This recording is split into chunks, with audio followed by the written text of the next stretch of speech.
Queens and warriors, welcome to Get It Girl. On today's Girl Talk, we have yoga teacher, Reiki master, podcaster, and sex expert, Dr. Kat Meyer, joining us to talk about healthy ways to heal through intimacy. And on the couch today, we have actress Lauren Francesca with us. Yes, so you better stick to your seat because Get It Girl is about to start.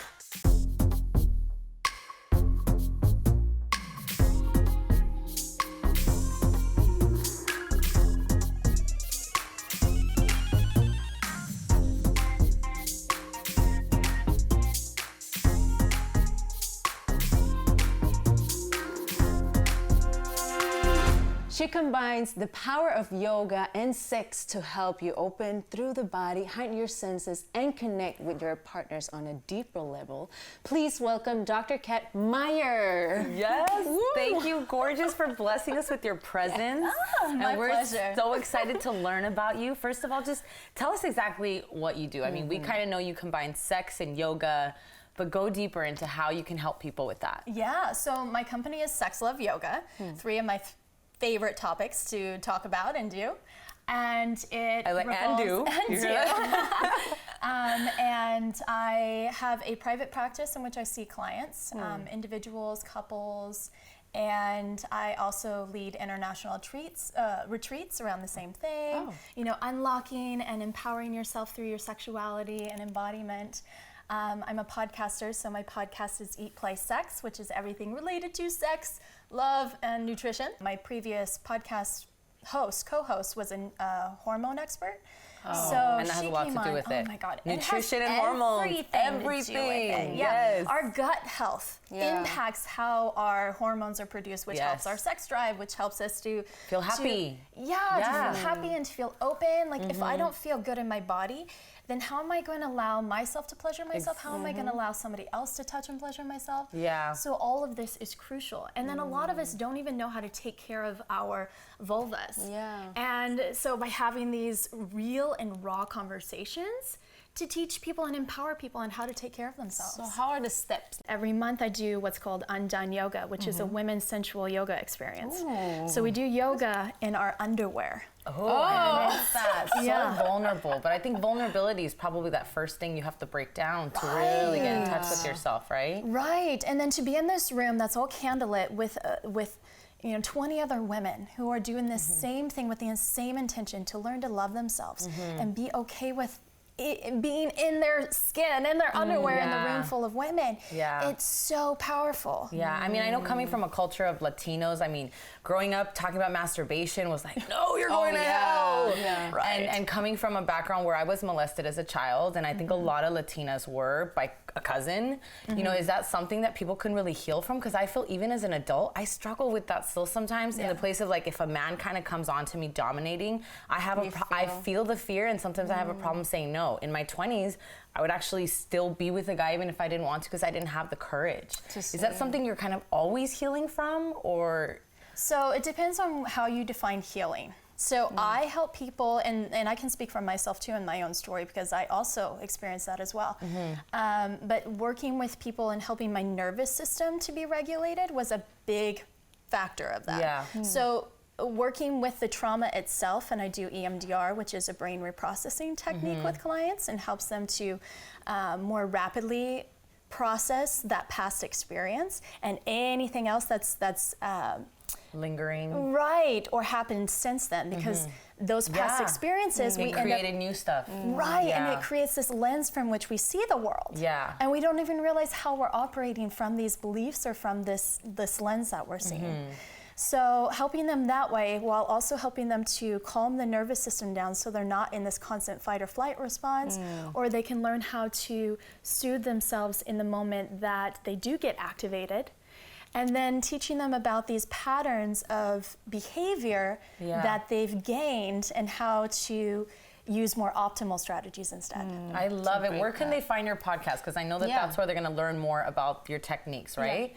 Eat, Play, Sex podcast on iTunes, Spotify, iHeartRadio, all the platforms. Oh my gosh. Well, thank you so much. We do have to take a quick break, but we'll be right back with more Get It Girl.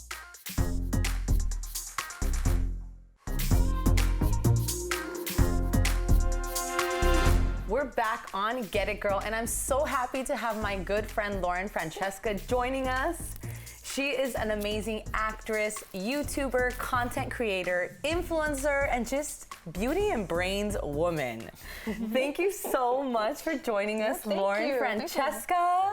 Thanks for having me. This is awesome. Love your studio here. I know, the set is so girly, right? Yes. It just totally sets the tone for our girl talk. Girl power. Which the girl talk is, of course, going to be about you, babe. Oh, I'm excited because we haven't caught up in a really long time. I know. So it's just going to be like girl talk catch-up time. Yeah, so how long have you been knowing each other?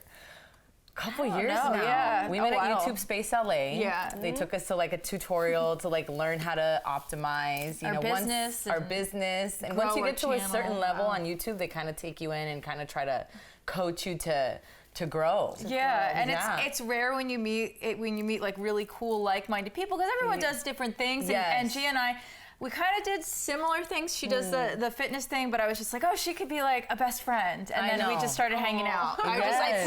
We picked each other. Yeah, no, I know. And we just kept coming across each other as far as like events. And it's rare also that you find other girls that like you can hang out with, you know? But when you realize like two queens make themselves stronger. Yeah, it was awesome. One of the videos we did, actually HBO took it and put it on a movie. Right after the Kardashians. It was like me and Gia doing the Kardashians. Yeah, it was called Swiped. Yeah. It was about talking about like online dating and just the pressures really of girls nowadays on the internet, you know, with Instagram, you know, guys are sitting there swiping all day long. You feel the pressure. It's hard. How do you deal with the pressures of that? I just, you just meet people and people, one of my good friends gave me this advice and she said, don't get angry by anything.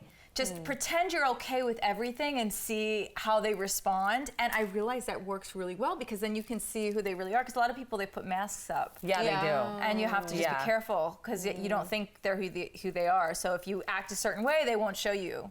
Exactly. No, I totally agree. And just, sometimes you understand, like there's so many trolls on the internet.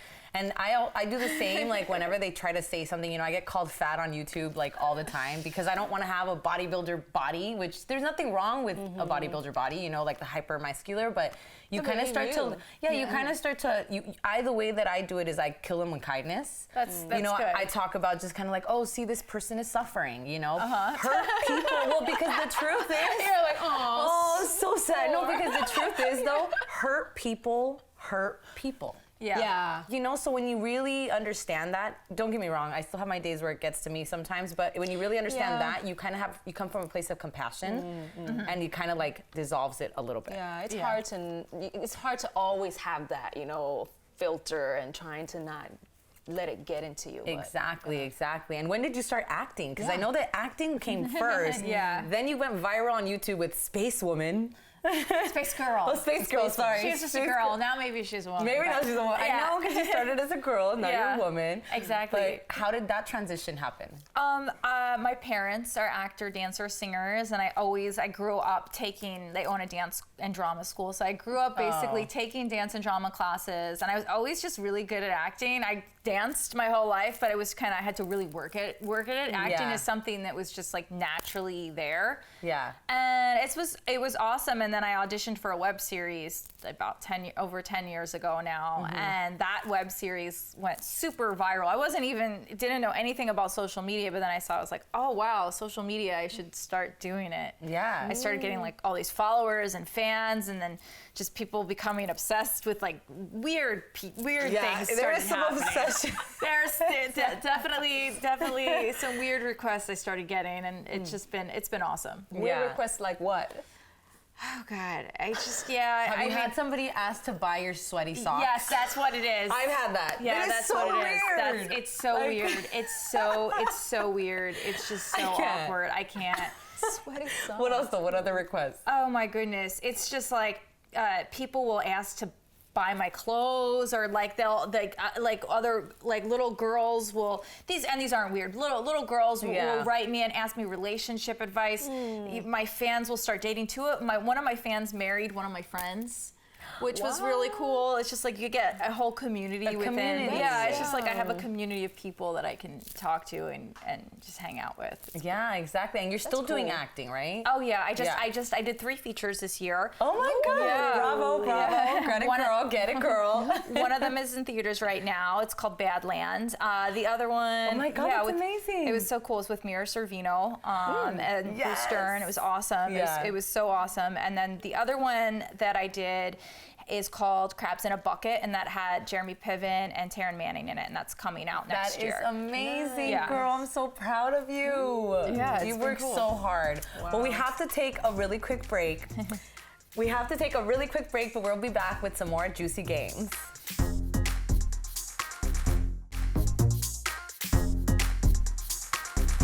Welcome back, guys. Now it's time to get real with Lauren.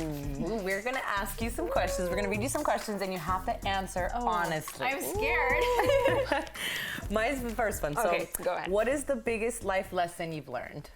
Biggest life lesson is just to keep your friends and family as close as possible. Right? Yeah. To really feel like you can trust somebody, especially in this industry. Isn't it so important? It's so important, especially when I moved to LA. You really need to find a nice community of people, and women too. It's really great to work with other women because it's just sometimes with men, not all the time. They want other things. So girl, you I want know the that. support from women. No, and we did talk about another Harvard study that they had done that women that actually have a close circle of friends do more likely succeed and end up with executive positions and higher paying. So I think it's true. Even for me, I know when I was doing it alone versus now when I built like a community of like other influencer girls, we empower each other. Yes. And when I feel like doubt, I can call Lauren. You know, we've had our late night text messages. We're like, oh, I want to give up. I hate life right now. What's going on? And you know, we can both give each other that like, it's okay. We're gonna get through it. Let's just stick it out. And it's so nice to have that because you don't get that with a guy.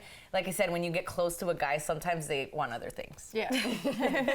All right, so you asked a question. The second question. So, if you could give yourself 3 compliments, what would they be? Oh my goodness, all these self-love questions. Yes, this is a self-love show. Yourself. Yeah, I mean, I'm smart, I'm funny, and I get stuff done. Ooh, Go, girl. Yes. I like the Exactly. third one. Girl, exactly. So what annoys you the most about a person? A person or a guy? That's true. Well, just in general, maybe like just in general, a character flaw of somebody that annoys you. A character flaw. I don't like it when people are flaky. I hate flakiness. Too. Yeah.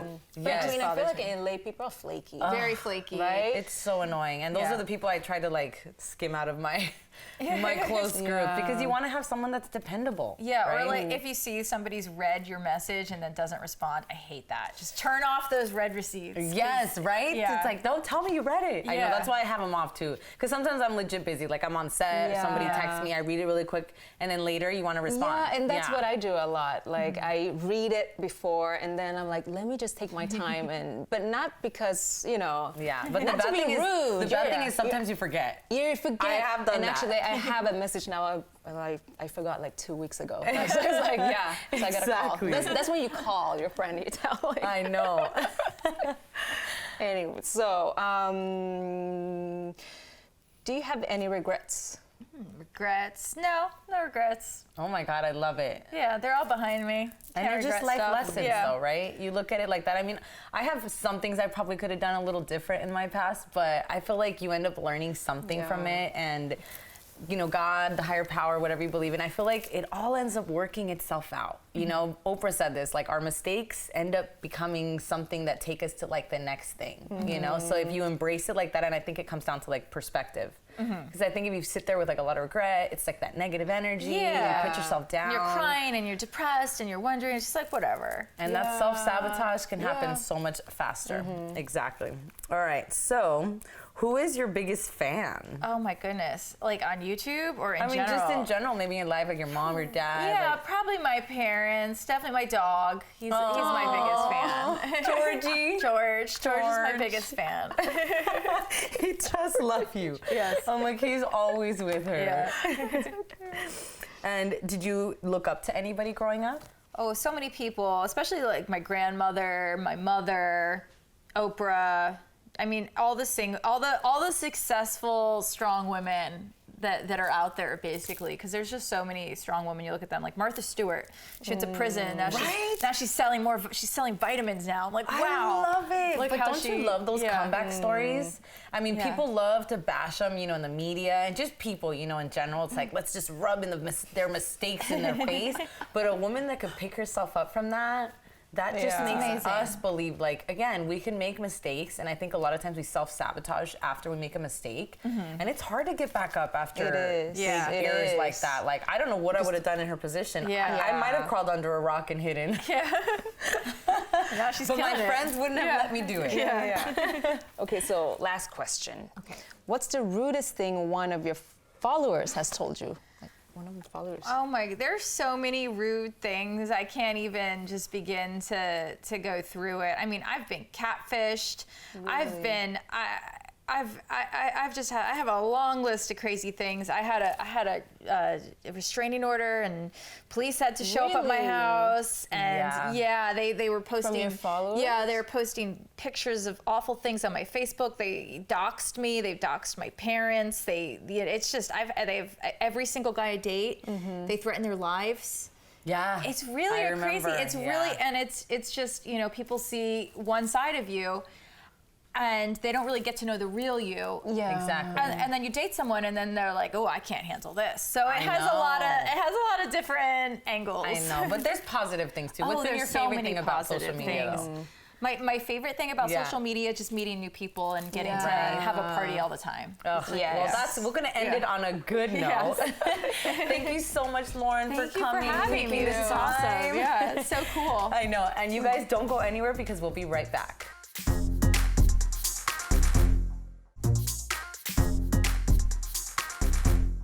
Welcome back to Get It Girl. Gia, are you a control freak? Oh gosh, well, if I want to be honest, I do tend to be a little bit of a control freak. I get it from my very controlling father. Oh, really? It does, fall from the tree, but it's something that I've actually had to really work. It's probably one of my hardest spiritual exercises, where I have to learn to just let go and let God. Because God, you just want to control everything, even with men, I know, it's hard. It's hard to get that control freakiness of you, I guess. I know. Right, me too. I know. So our next video of Esa Soy Yo, our girl Gina Castellanos tells us how to overcome being a control freak. Well, let's check it out. Hi, I'm Gina Castellanos. I am an actress, writer, and entrepreneur, and I am very insecure about being a control freak. Esa soy yo.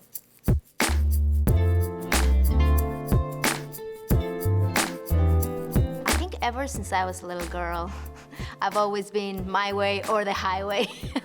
I think I really like things perfect and in order, and I like steps. I'm very pragmatic, so I always wanted to be perfect. I think because I'm a Virgo, maybe that's why. I don't know, but I've always been very insecure and not having the total control of things. When I was little, I was very stubborn, but now I feel I'm more determined. What I tell my husband all the time, I was like, it's just my opinion with a lot of determination. I realized it was a problem when I couldn't delegate, when I could not communicate that I needed help. I would be bossing people around. I would be super strict. I would be upset. I would be stressed out. I would feel like in my body, like cold. Like it's so weird because I start like being cold, but like very like heat-headed. Physically, it feels uncomfortable. But then I realized that that was not a feeling that I really liked in my body. And I started noticing how people react around me. People would be like, whoo, let's go. Like people just be like, get away from her, like this mad woman. First of all, I embraced it. I'm like, okay, I'm feeling this way. Like, it's not like I can just turn off a switch. Like, this is happening to me. And I embrace the control freakness. And then I pause, and then I turn to someone that I really, really trust and say, ask, am I being a bitch right now? Am I being super control freak? And they usually say like, yeah, you're a control freak right now. You need to relax. And then I ask like, okay, what do we need to do? Who can help out? Who has an idea for this? Which means like I empower other people's opinion. I validate their emotions and their work, because of course if I have a group of people that are trying to get together to do this certain thing, I need to validate their time and their effort too. At the end I can just double check if it's okay. I cannot stop it, you know? It's more like it's a process. I mean, I've been practicing being a control freak for almost 30 years. I cannot just turn it off. But at least I know once that's happening, I recognize that it's me and it's not them. Some of the solutions are, first of all, accept that you are insecure about being in control, because people that tend to be in control, it's because they're insecure about the outcome. Second, ask for help, because sometimes I feel like it's like I don't know if it's ego that you don't know how to ask for help, but some of the people might have nice opinions, are very helpful opinions. And I think the third thing that also brought me together, it's once you open that communication, it's easier to understand where and how you start being a control freak, because there's a specific point in that issue where you're like, oh, I'm really, really holding tight right now. So yeah, I feel like for me in that situation, it opened up a very nice channel of communication with my business partner, which also happened to be my husband, which is a tricky situation. Made me validate his point of view at the same time that I was validating my own insecurity. I'm Gina Castellanos. I am a writer, actress, and entrepreneur, and I embrace being a perfectionist, but no longer a control freak. Esa soy yo. And that was it for today. Please don't forget to follow us on Get It Girl TV and LA TV Network. See you next time. Bye.